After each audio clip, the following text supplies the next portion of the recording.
ಇದು ಒಂದು ದಾರ ಹೊಳ್ಳ ಬುಳ್ಳ ಹಾರ್ತೈತೆ ನೋಡು. ಲಘು ಲಘು ಹೊಲೆದ್ ಮುಗಿಸಿ ಸಂತಿಗೆ ಹೋಗ್ಬೇಕಂದ್ರೆ ಏನು ಕಾಡ್ತೈತೆ ಏನು. ಆಂಟಿ ನಂದು ಅಂಗಿ ಹೊಲ್ದಿರ್ತಾಳ, ನಾಳೆ ಶಾಲೆಗೆ ಹೊಸ ಅಂಗಿ ಎಕ್ಕೆಂದು ಹೋದ್ರತ್ತ.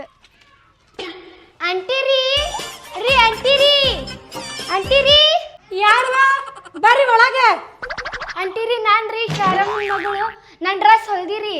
ಅಯ್ಯಯ್ಯ ತಂಗಿ ಎಲ್ಲ ರೆಡಿ ಆಗಿತ್ವಾ, ಸ್ವಲ್ಪ ಕಾಜಾ ಗುಂಡಿ ಮಾಡೋದೈತೆ, ಹಿಂಗೋಗಿ ಹಿಂಗೆ ಬಾ ಹೊಲ್ದು ಕೊಡ್ತೇನೆ ಅಂತ. ಹಾಂ ಸರಿ ರೀ ಆಂಟಿ.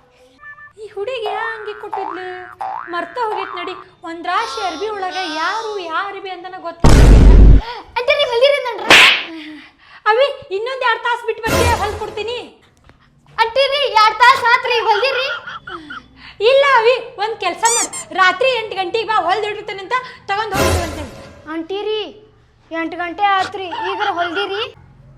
ಅಯ್ಯೋ ತಂಗಿ ಇನ್ನೂ ಹೊಲ್ದಿಲ್ಲ, ನಾಳೆ ಬರ್ತೀಯ ಕೊಟ್ಟು ಕಳಿಸ್ತೀನಿ. ಇದು ಪಟ್ಟ ಹಾರಾಕತ್ತಿ ಬಿಟ್ಟೈತೇವ, ಎಲಾಕ ಬರಾಕತ್ತಿಲ್ಲ, ರಾಟಿ ಆಗಲಿದ್ದಾನೆ. ಒಂದು ಕೆಲಸ ಮಾಡು, ನಾಳೆ ಬಾ, ಇಲ್ಲಾಂದ್ರೆ ಇನ್ನೊಂದು ತಾಸು ಬಿಟ್ಟು ಬಾ, ಹೊಲ್ದು ಕೊಡ್ತೇನೆ. ಅಯ್ಯ ಆಂಟಿ ರೀ ನಾವು ಒಂದು ತಾಸು ಇಲ್ಲೇ ಕುಂದಿರ್ತೇನೆ, ಹೊಲದ್ ಕೊಡ್ರಿ, ನಮ್ಮ ಮನೆ ದೂರ ಐತ್ರಿ, ಅಡ್ಡಾಡೋದಾಗಲ್ರಿ ನನಗೆ. ಹ್ಞೂ ಆಗ್ತಗರ್ವಾ, ಕುಂದ್ರ ಬಾ.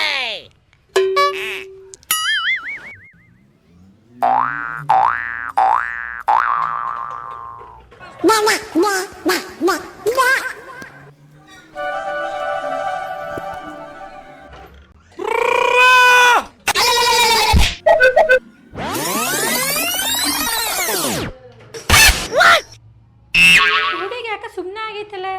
ಏ ಅವಿ, ಅಯ್ಯಯ್ಯೋ, ಏ ಅವಿ ಅವಿ ಏ ಅವಿ. ಆಂಟಿ ರೀ ಆತಿಲ್ರಿ ಡ್ರೆಸ್ ಕೊಡ್ರಿ, ಇಲ್ಲಾಂದ್ರೆ ಬೇರೆಯವ್ರ ಕಡೆ ಹೊಲಿಸ್ಕೊಂತಾನೆ. ಏ ಅಲ್ಲ ಅವಿ, ತಪ್ಪು ತಿಳ್ಕೊಬೇಡ, ನಿನ್ನ ಡ್ರೆಸ್ ಯಾವ್ದು ಅನ್ನೋದು ಮರ್ತು ಹೋಗ್ಬಿಟ್ಟೈತೆ ನನಗೆ. ಇಲ್ಲಾಂದ್ರೆ ಇಷ್ಟೊತ್ತಿಗೆ ಹೊಲ್ದು ಇಡ್ತಿದ್ದೆ. ಅದು ಯಾವ್ದಂದು ಇನ್ನೊಂದು 2 ದಿನ ಬಿಟ್ಟು ಹೋಗಿ ಕೊಡ್ತೀನಿ ತಗರು. ಹಾಂ ಎಂತ ಟೈಲರ್ ರೀ ನೀವು, ಆ ಡ್ರೆಸ್ ಮ್ಯಾಗ ಹೆಸರು ಹತ್ಬೇಕಿಲ್ರಿ.